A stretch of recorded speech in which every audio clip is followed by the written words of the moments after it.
Hey, what's up, people? Alright, part 2 of the Graffiti War with JA, XTC. Yeah, I'm going to get into that. One thing someone pointed out that's very interesting, I noticed that too. For some weird reason, I go, a lot. I think I do that in just general speaking. You people out there that have been talking to me and hanging out with me for the past fucking 50 years or something, do I do that in real life, or is it just when I'm here on video? I don't know. And I notice I also say a lot, and you know, I don't know why I do that. My son's explained to me there's some kind of a software I could run my videos through before putting it on YouTube that could get rid of all that stuff, but I don't want to do that. For that, I might as well just get a little mic. You know, I'm trying to steer away from all the technology. It's just me talking to you on this little camera thing here, puts it on YouTube, and that's it. Nothing fancy. I don't want to start going down all those areas. You people can turn around, start questioning everything I do if I use all this fancy technology. That's my reasons. Now, yeah, actually, again, someone commented about, fucking, oh, you got RD a mic, man.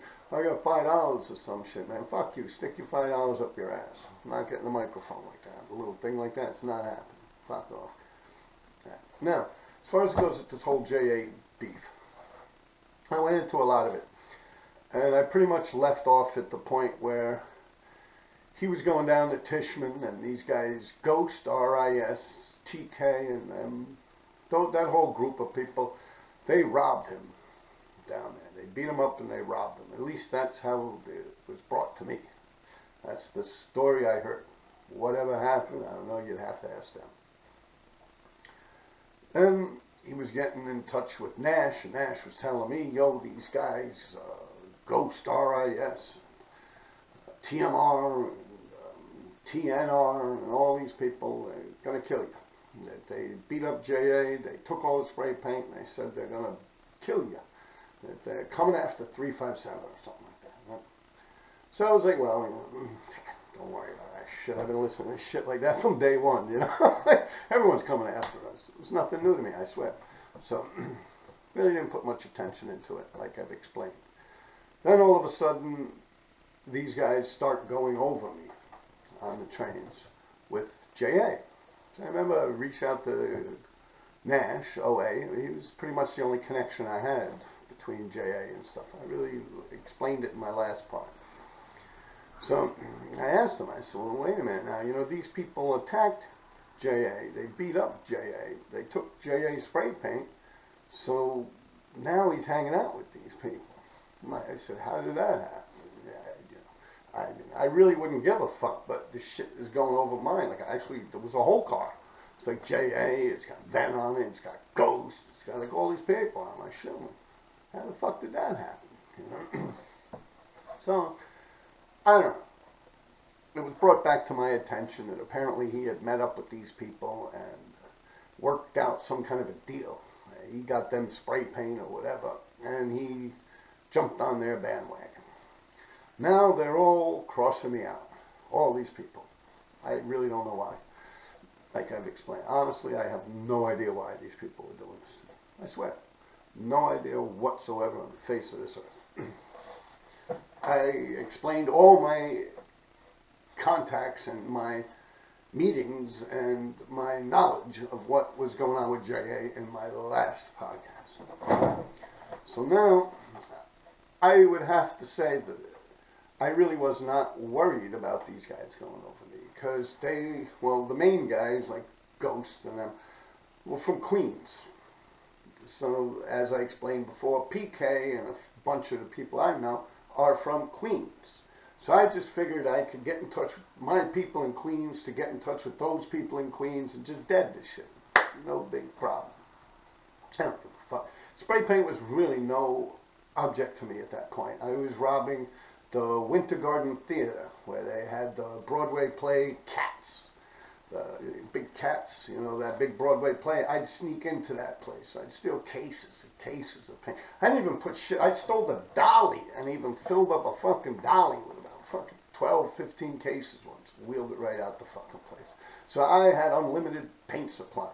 This place honestly never even caught on to me stealing paint. Everything I took, I was like, wow, I kind of took a lot. I might have burned it, you know. But I'd go back, they just put more. They put more.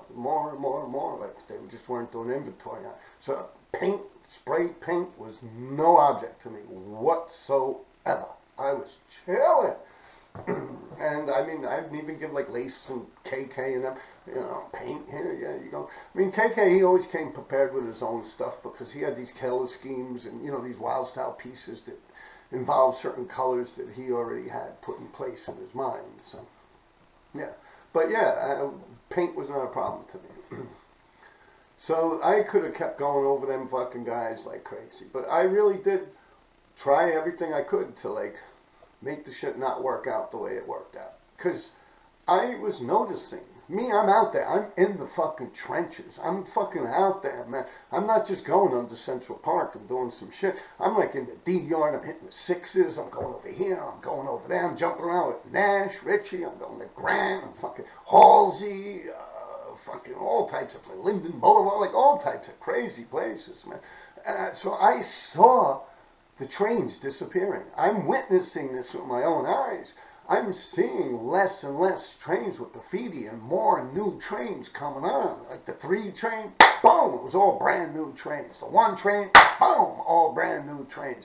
The shuttle that I loved, gone. So I'm seeing all this shit, and I'm like, damn, this kind of sucks, man.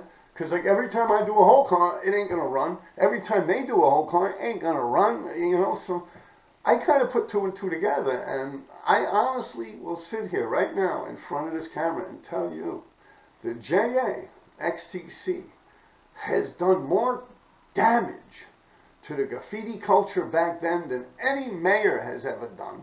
He's done more damage to the graffiti culture than any vandal squad has ever done. He's done more damage to the graffiti fucking community back there than any police, like in any way, shape, or form. He's done more. It's honestly like he helped the city. He honestly did by that bullshit. And yeah, he like caused a nightmare. Had all these people crossing me out on the trains. And like I said, I didn't give a fuck in a certain way. But when I started noticing that like there's no more trains. Like, this is it. Like, this place is, like, the only place that's still got real trains. You know, this is towards the end, man. You're punching in, like, months away from them, like, wiping out all the trains forever. And I see this. I'm not a fucking retard. I honestly saw this. And I'll also admit to you, I never wanted problems with Ghost. I actually admired Ghost's work, man. I loved that shit. Especially, I remembered, it really caught my eye when Ghost and then went to war with fucking RTW and was like really giving them a lacking, man. And that's not easy, man. Not with RTW. Nah, they don't take that shit, man. Believe me, man. I really had the utmost respect for Ghost. And I honestly pictured it where JA XTC did not do any real, like, he did never ever pieces or anything like that. He had no interest in whole cars. Like, he would run around, do insides in a fucking place where you have a catwalk. You could do, like, just put it this way. Eventually, Robert Dyer, let 1 whole train run out of there. 10 cars. I personally let that shit pull out of that fucking place. Ask Ven and them. I've crossed it out like 2 or 3 times they tried that shit. Me, Robert Dyer, had personally allowed that fucking train to run. Yes, I did. And that was, they finally wrote this down, started negotiating shit, and Lace and KK got in on that deal. So I was like, okay, we were playing good cop, bad cop. Lace would play good cop, I'd play bad cop. So Lace is like, oh, listen, RD might let something pull out of here. RD might honestly let a fucking whole train pull out of here if 357 was involved with it in certain ways, this and that. You know, so that's honestly what happened. The last 2 cars of that whole Easter train was, the last one was a Lace, and the next one was a KK. Yeah. And it ran. And I mean, that's proof right there that it was not me. It was not me. It was not me. I never caused that problem. And it was just saddening, man. It really was, because all that time, we could have just been doing whole trains every fucking weekend. Like Ghost and them could do over. I mean, like I said, there was plenty of trains down there. Like Ghost could do trains, whole sets of trains. I'm not talking about one little car. I'm talking 10 fucking cars, man. We could have been doing that shit every fucking weekend, man. You know, but no, this fucking J.A. dude, he really did fuck that up. I had no problems. Like I said, I've had nothing but the utmost respect for Ghost, man. TK too, amazing, from way back when. Magoo with the Dante, and like all these dudes, man. Cento was my fucking dispatcher when I was a fucking bicycle messenger. You know, I was honestly, you see what it is? That little rich boy attitude. Think about this. Ghost loved doing whole cars, right? You know, but did J.A. do whole cars? Show me a picture of a J.A. whole car. Show me it. Does it exist? No, it don't. So these fucking idiots, they honestly let this dude, like, ruin the last fucking thing we honestly had out there. He really did. Like, yo, that was the bottom, man. That was the end of it, man. Like, yo, how did these people not look around and see no more trains around? You know, and like I said, I could have shut that shit down. But I honestly thought in my mind and in my heart and in my soul that I can end this thing. Like, we could all just chill. Because really, I could have ended that shit. Like I said, we were stealing power tools out of there. People that did not write graffiti were right upstairs. That was my neighborhood, where people that did not write graffiti, but they went down there and they stole power tools. Thousands of dollars worth of power tools were missing from that place just about every week. Now, if I went back to these people and I told them, yeah, you know, I want to tell you, you got some assholes down there, they're fucking with these trains and they're writing graffiti and they're making it hot. I couldn't even lie a little bit and say, hey, I see cops coming now, you know, and they'll be like, yo, graffiti writers, what? And that would have been it. That would have fucking been it. But the only reason I never did that is because I had hope that, like, people would see it. Like, we could all just chill the fuck out and do a bunch of whole cars, man. Like, what the fuck? Like, some asshole from the Upper West Side that's like a fucking millionaire fucked it all up, man. It really did. And that is the saddest fucking thing, man. Honestly, he's done more fucking damage to the graffiti community than any other human being I could think of. At least in the New York City graffiti history, yes. At the very end, yo, shit could have been fucking so fucking sweet. It could have been sweet, man. It really could have if it wasn't for that asshole. And you think about it, what did he lose? He's just running around doing little bubble letters and little tags on the insides. That's all he did. He had no care about whole cars. As a matter of fact, he probably felt left out. He's probably sitting there like, you know, look at these people. They get to do whole cars, and I don't know how to do it, so, what am I going to do? Yo, I'm going to shut this shit down. Like, honestly, think about it. What did he have to lose with that? Like, fucking a couple of cans of ink, a few cans of silver, and some black spray paint? Meanwhile, everyone else, all his friends, they lost whole car after whole car, whole train, 10 whole cars, gone. 10 whole cars again, gone. You know, it was really like that. And that shit did not have to happen. It really did not. And I honestly really did, I swear, fucking God above me, he strike me fucking dead.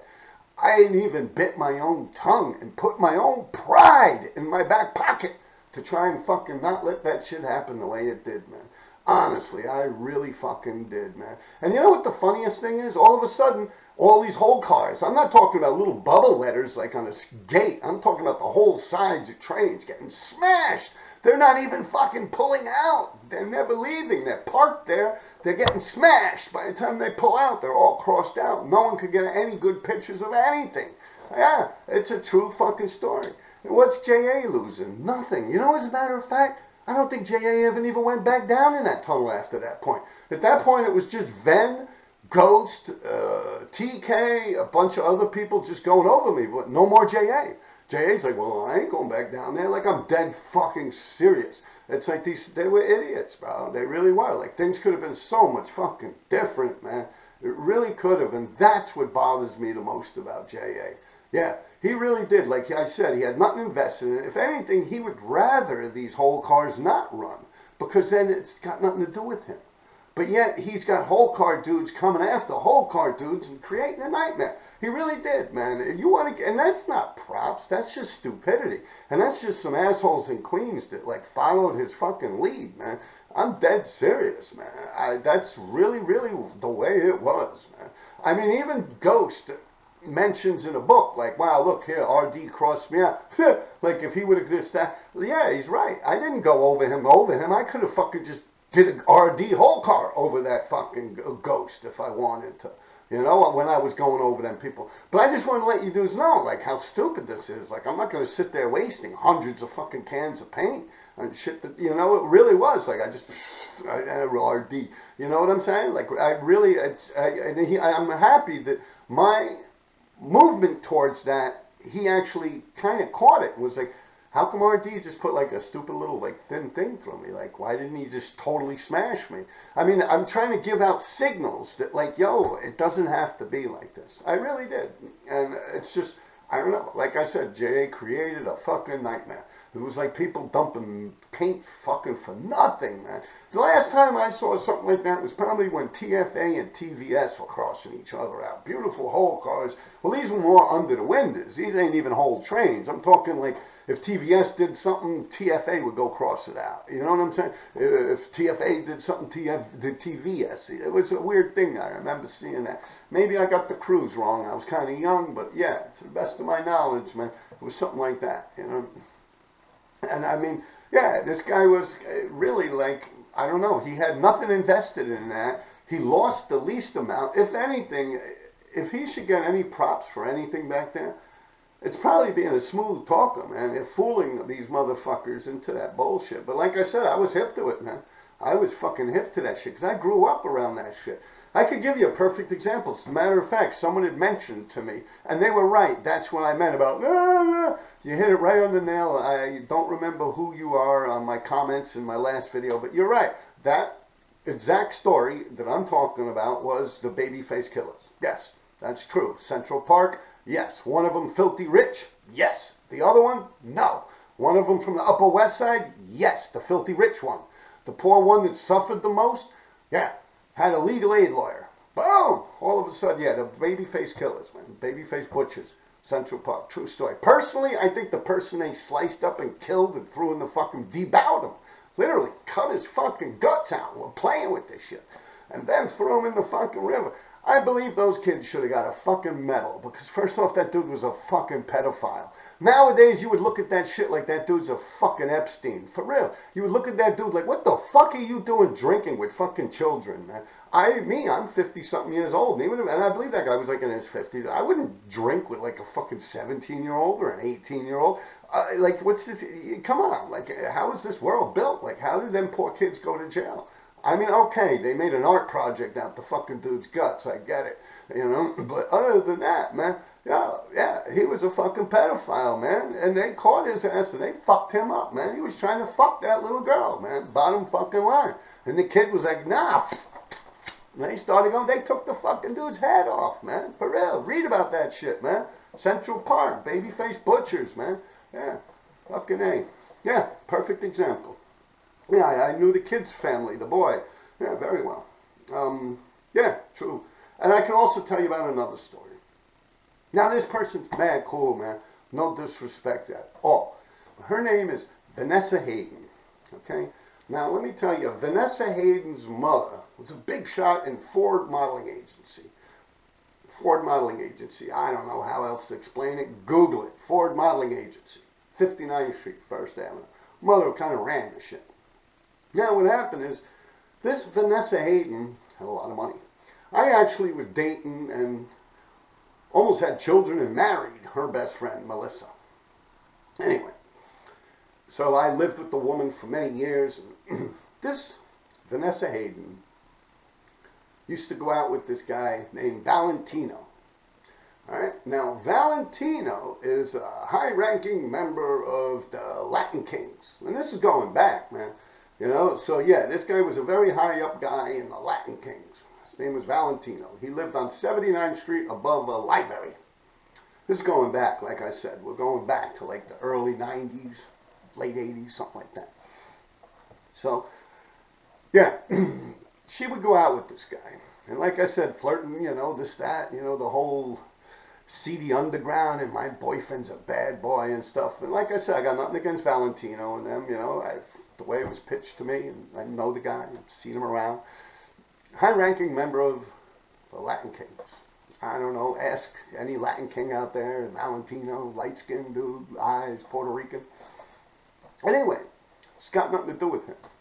Shout outs to my man Valentino if you're alive, in prison, or still living over there on 79th Street, I don't know. Peace. Anyway, it's not about him. Vanessa Hayden later married this guy, different guy. She actually married Donald Trump's son. Yeah, Donald Trump Jr., I believe it is. And she had children from the man. Now, this Vanessa Hayden's family was also involved with like Rayos and Patsy's Pizza, like the mafia, like 116th Street, like Tony Salerno. Yeah, this woman was family. She actually, grandparents or something like that are the owners of Rayos, the sauce. Whenever you see a bottle of Rayos sauce on a shelf in the supermarket, that's hers. And God bless her, man. I ain't gonna lie, man. Very nice person, sweet person, man. But Donald Trump's son was treating her like an asshole. I mean, really bad, man. You could Google that shit. And I believe she divorced him, and now he's trying to get money from her, from the Rayos, like her little family traditional tomato sauce company. For real, true fucking story. Google it. You guys know about the Trumps and stuff like that. I don't like the son. The father's cool, man. I think the father was onto something with America. I ain't gonna front. But the son was a dick. He's kind of like a womanizer, from what I could see. And who knows, maybe now they'll come suing my ass or something like that just for saying that. But yes, I knew Vanessa Hayden, and that is a true story. And it's a story of a woman that at one point, you know, she was going out with a gang member, and she was in love with him, and somehow, I don't know what happened, but she wound up marrying Donald Trump's son. Good example. Now, when I'm talking about these rich people, this shit got me thinking. You know, I was out there buying food today. I changed my diet. I eat very healthy. By the way, my sleeping problem, I'm good now. I've been able to sleep and everything. I don't know. It worked. See, my bags under my eyes are getting good. Whatever. Now, yeah, I'm in the store. I'm buying food and shit. Starting to look around. All these rich people. And then I go, shit. Like, you know, these people are going to jump me like I'm on YouTube popping shit. You know, like, yo. So what I'm trying to say here is I know some rich people that are mad fucking cool, and I know some rich people that are scumbags. That has got really nothing to do with it in that sense. But I'm just saying they should stay in their own lane. Like, many people I know do dirt that are rich and got money and shit like that, but they, you know, it's known, like, they're not uncomfortable in that environment. Like, they own it. Like, you know, never be ashamed of your wealth or your richness, man. And that's the one thing that it's almost like you're suffering from an identity crisis. Like, it's almost like a white kid dressing like a black dude and talking like a black dude. Like, you know, I don't know. Maybe I'll get a bunch of heat for that, but it's reality, man. It's like culture vultures. I've been accused of that by Sen 4. I've been called the culture vulture. So I'm going to use that term, man, culture vulture. You know, it's like stealing like an identity or something like that. You know, it's like, yeah. I mean, art is art. Like, who's to say, oh, Rob, man, yo, you shouldn't be fucking painting oil paintings, man. You're not like a Renaissance master. I get it. It's not what I'm saying. But if you're going to jump into graffiti and do it, then, you know, do you and do you. You know what I'm saying? Like, don't go in there stirring a pot and, like, creating shit like pranks. It's like little jokes and pranks, yeah. Like, like, you're going to, like, I don't know, up until the point this happened with JA, I never had that problem before. If someone went over me and I went over them and I met them, they're like, yo, fuck that RD, what's up, man? You know, and it's on. But, like, I've never, ever in my life experienced a human being in the graffiti world crossing me out and then, like, hiding. But not just with me, but with everybody. It's like a prankster. That's what it is. It's like a prankster, like a jokester. Like, it's like, you're like some, like, neighborhood advocate that is, like, you're actually causing more harm to the graffiti game. Like, you're crossing people out. You're not doing anything in any way to, like, confront the person. The people did nothing to you. It's almost, I really couldn't even say what it's almost like. It's, at that point, I've never ever experienced some shit like that a day in my fucking life. I really have never ever met that shit. Now, a lot of you guys say, oh, well, Min RTW was rich. Min RTW. Let me tell you something, man. There's a big difference. Yo, you fuck with men, he'll punch you in the fucking face, man. Believe that shit, man. You fuck with men, yo, you think I'm lying? Go up to him with some bullshit. That dude will fucking go, fuck you, what? Believe me, I've been in arguments with men RTW. I mean, we've been almost physical, man. And that dude don't back down. No, it's a different creature altogether. Yeah, no, different, man. Men will punch you in the fucking face, bro. Straight up. No, men ain't gonna run away from you. No. Different human being. Men don't wear that shit like that. No. Different altogether. Hell no. Like I said, we've had a lot of arguments, man. And it's almost turned physical. And not on his part and not on my part. But, yo, that dude will punch you in the fucking face. Believe me, he ain't have no problem with that shit. He was ready to fight with me, man. On a few occasions, man. Yeah, true fucking story, man. Yeah. So, no, different animal altogether. Different animal altogether. You know, he don't, like, different all the way. What I'm trying to say is, when someone is taking the graffiti game and manipulating it for their gain and their fun, it's like, alright, I go write graffiti for fun, but I don't go fucking with people like that, and if I do, I'm like, oh, yeah, that's right, I did that shit, what?